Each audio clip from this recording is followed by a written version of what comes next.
Thank you very much for the introduction. So I want to start my talk by first briefly explaining the overall goal of our work. So when we define security protocols, we use a lot of different cryptographic primitives to accomplish certain goals. For example, we use symmetric encryption, we use MACs, digital signatures, Diffie-Hellman key exchanges, and key derivation, just to name a few of them. Then when we analyze the protocol, we have to reduce its security to the security of all of the primitives. Once we have done this for a single protocol, and we want to analyze a different protocol, then of course we have to redo all of the reductions again. And if we want to build a different protocol, again we have to redo all of the reductions, even if we use the exact same primitives that we used for the previous protocols, and so on and so forth. So we were wondering, is there any way to get rid of these reductions? And the way we want to accomplish this is to use modular proofs. That is, our idea is, why can't we separate the reductions from the actual protocol definitions, do the reductions just once, and then analyze arbitrarily many protocols based on these results.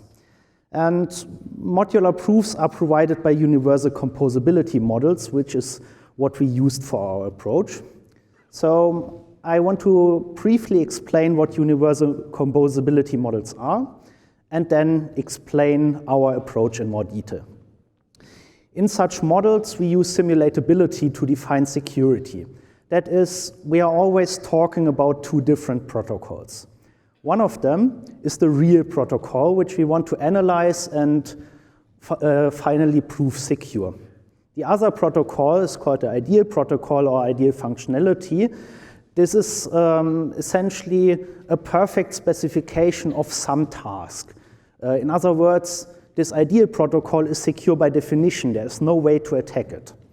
Now, we say that the real protocol realizes the ideal protocol, or the real protocol is secure, if for all possible adversaries attacking the real protocol on the network, we can find an ideal adversary attacking the ideal protocol on the network, such that no environment can distinguish both cases. Or to put it a bit more informally, it does not matter whether we attack the real protocol. We could attack the ideal protocol as well to obtain the same information. However, because the ideal protocol is secure by definition, the real protocol cannot be any worse. There are several universal composability models in the literature, for example, the UC, IRTM, and the GNUC model. In our work, we use the IRTM model, which seemed to be the most suitable one due to its flexibility. So let me explain in more detail how we want to get rid of reduction proofs. Our approach essentially consists of 3 steps. In the first step, we provide an ideal functionality called fcrypto, which contains ideal specifications of several cryptographic primitives. We also provide another library which contains all of the implementations of these primitives, and then we show that pcrypto realizes fcrypto. This is exactly the step where we have to execute all reductions based on standard assumptions. However, this is a once and for all effort. Once we have done this, we can use it to analyze protocols. So say, for example, we want to analyze some protocol Q. Now we can use the ideal crypto library fcrypto as a subroutine to model the cryptographic primitives in this protocol. In a security proof, we then have to show that it realizes some ideal functionality f prime. So say, for example, Q is a key exchange protocol, so it should realize the ideal key exchange functionality. Importantly, in this proof, we only have to use intuitive information theoretic arguments. There are no reductions involved anymore, and usually we don't even need any probabilistic reasoning, at least as far as the primitives supported by fcrypto are concerned. Once we have done this, the third step is essentially for free. Namely, we can apply the composition theorem from the IRTM model to combine both security results and conclude that even if we base Q on the actual implementations of the cryptographic primitives, the resulting protocol is still secure. Now, if we want to analyze a different protocol, say a protocol R, then we only have to redo the second step, which, as I said, doesn't contain any reductions, and the third step, again, is for free, while the first step doesn't change at all. This is in contrast to a game-based security analysis, where we would have to redo all of the reductions for the new protocol. Let's take a closer look at the first step. So originally, the ideal crypto functionality was proposed by Kusters and Thengerthal, and it already supported several cryptographic primitives, including encryption schemes, signatures, MACs, key derivation, and nonces. All of them could also be used with each other. So for example, I could encrypt a MAC key, send it to someone else, so that that one could verify a MAC, for example. However, there was one major shortcoming of fcrypto, namely it didn't support Diffie-Hellman key exchanges, which are an important building block for many modern cryptographic protocols.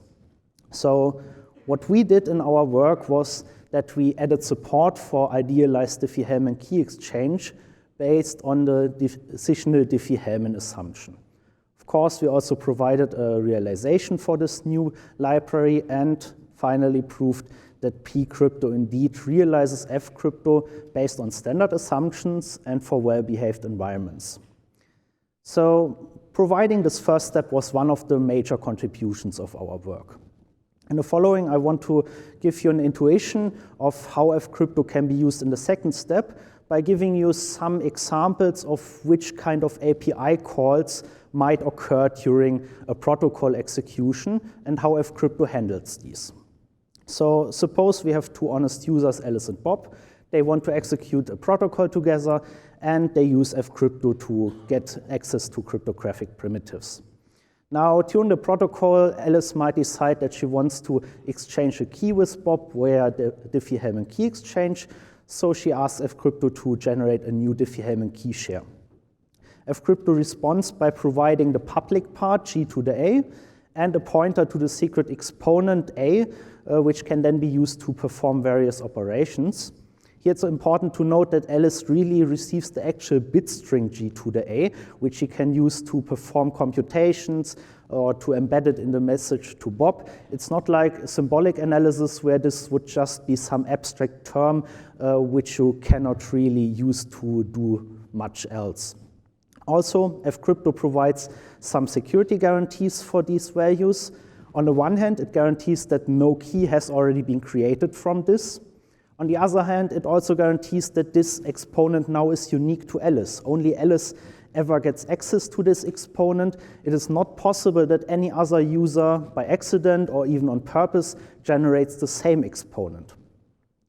Bob, on his side, can do the same, also ask for a Diffie-Hellman share, and he gets G to the B, which he can then send as part of a protocol to Alice. Once Alice has received G to the B, she can combine it with her own secret exponent, just as we would expect. And fcrypto generates a new key G to the C, which is sent to Alice. Note that I didn't write G to the AB, but G to the C, because this key is really independent of the exponents that were used to create it. Instead, fcrypto provides abstract security guarantees. In this case, it is guaranteed that only the honest users Alice and Bob can ever get access to this key and use it to perform whatever operation. Now that we have this key, we can, for example, derive other keys from it. Say at some point in the protocol, Alice figures, I need to send some secret to Bob, so I need a symmetric encryption key. She asks fcrypto for this key and obtains a pointer to a new encryption key.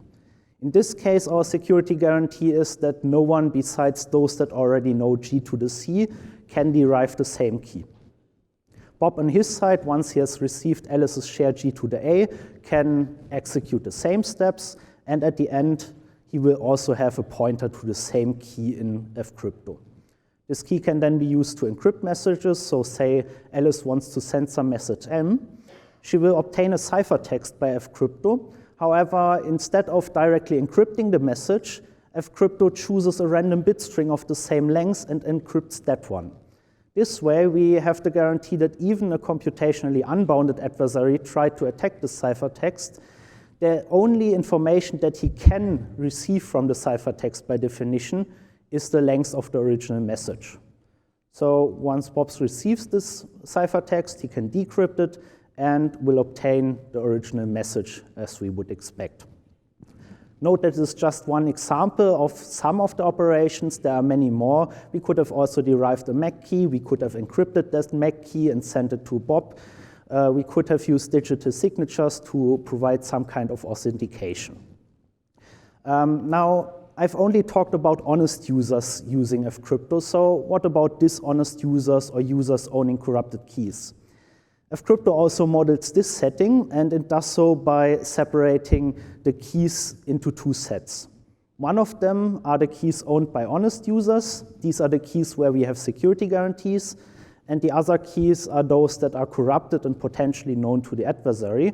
In this case, fcrypto cannot provide any guarantees at all. So say, for example, someone wants to encrypt a message with a corrupted key.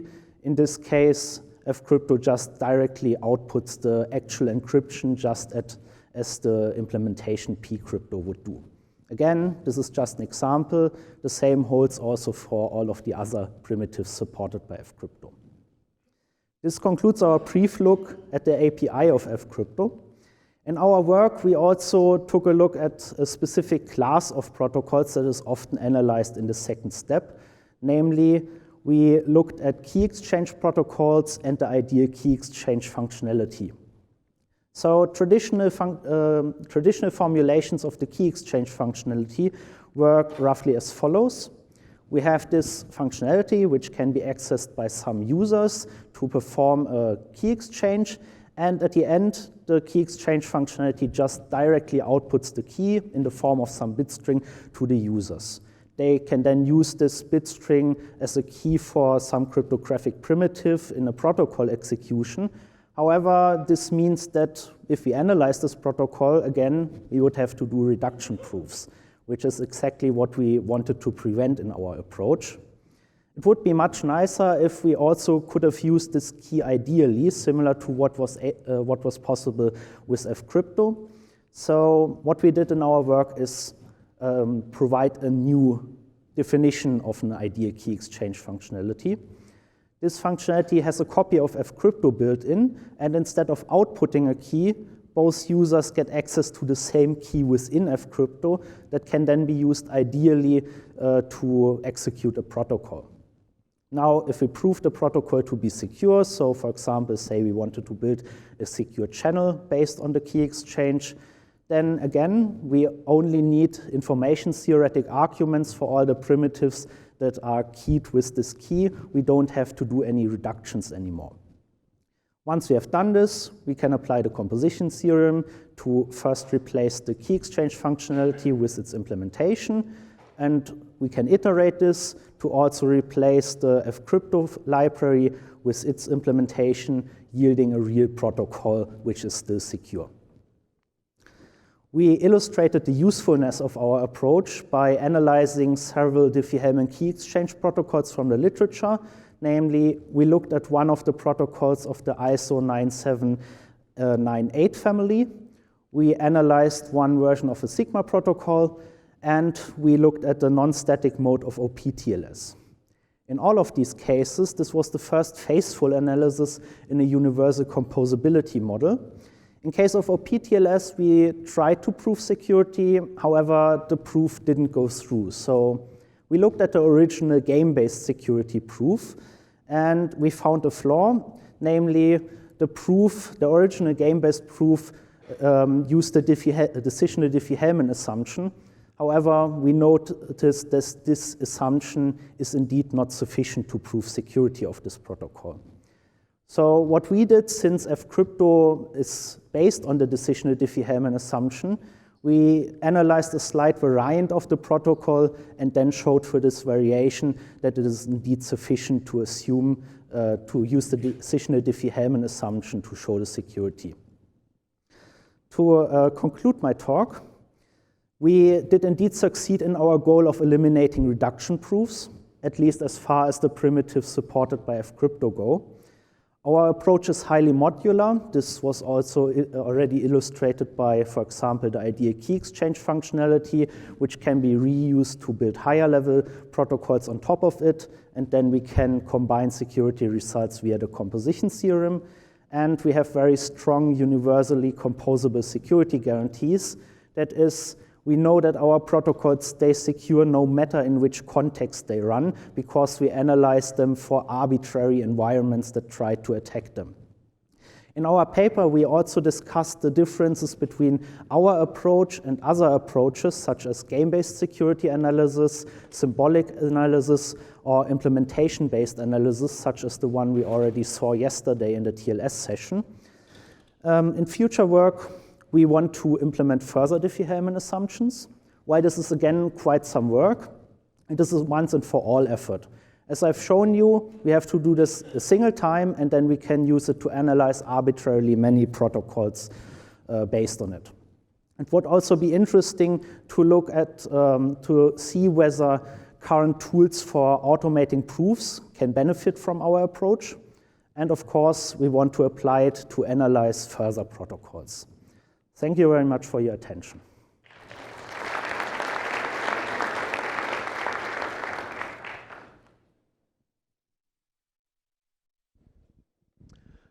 Do we have questions? Bruno? So nice talk, many interesting results.